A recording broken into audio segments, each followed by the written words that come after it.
to tete-a-tete with Dashley.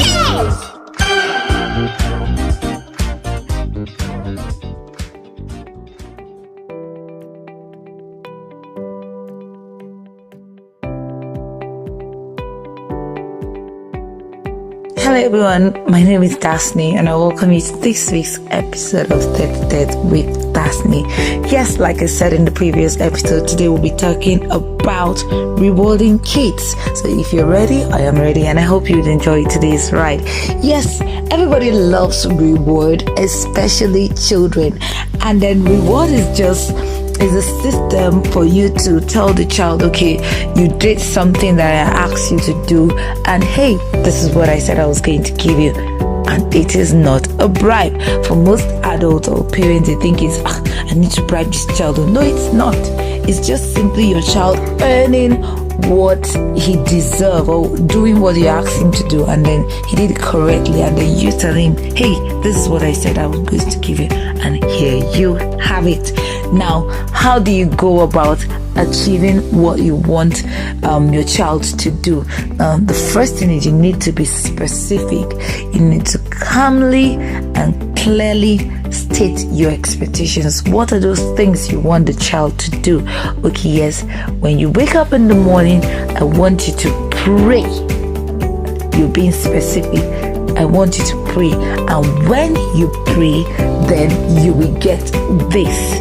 Now, if you use phrases like this, the child knows that if I do this, I'm going to get this, right?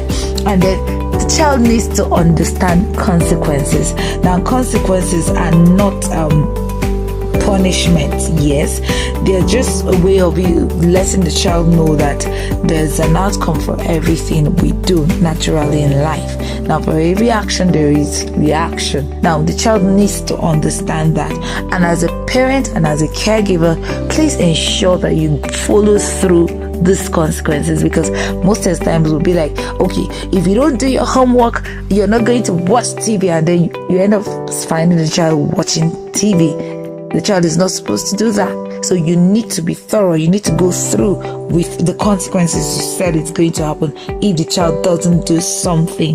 And then you need to synchronize the reward system of school and home. Yes, the child, without the child knowing though, just try and find out from your child's teacher, what do you people do whenever a child does well? Like in some cases, they give, if the child writes very well, you give the child a star or a sticker. You can try implementing that at home too, and the child will be like, wow, so my mom thinks like my teacher, or the child will be surprised actually. Now, what are the types of rewards we have? If we're going to be rewarding kids, what are those things we need to do to reward them? Now, there are tangible rewards, e.g. the ones that we can get toys, we can go on a treat, just reward the child. What do you want to eat? If you do this is what you're going to eat. Yes, those are things the child can see evidently that, okay, yes, because I did this and I got this particular thing. Then the intangible ones, you can give them a warm hug, or you can give them a peck on the forehead, and tell the child, well done, bravo, you're a star, or you're a great champion. Just say things that will make the child feel good. And then another way of rewarding children is through activities. Now, there's this boy, I said, if he writes very fast, we're going to back tumble, because he told me he learned how to back tumble. So me saying I'm going to back tumble, he was looking at me like, are you sure you know what you're saying? And eventually we did it. So you can try and organize an activity with that child as a reward system. Now, note, I'm going to sound very, very loud warning on this. Now, what are the benefits of a reward?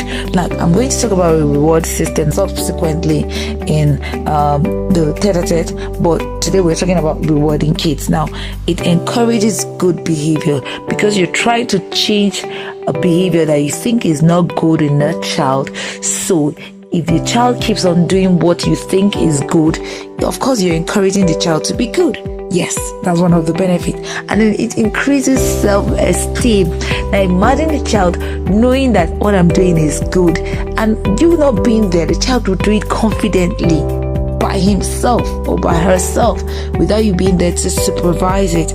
And then it improves your relationship with your child. Now imagine those bonding moments, you going out or you doing activities together. You get to discover your child on a different level, and then it develops new skills. Now imagine you asking your child or a child to draw a flower, and then the child draws 3 strokes, and then you'll be like, wow, this is a beautiful flower, but you can add more color to it. Now imagine next time the child wants to draw a flower again, he draws it better, and then you're improving the child's skills. And the last but not the least, and the one that most caregivers, parents, they look forward to it reduces your stress level.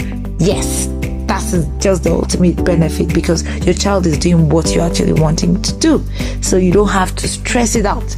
Now you can share other wonderful ways of rewarding kids in the comment section below. Thank you for listening. Take care.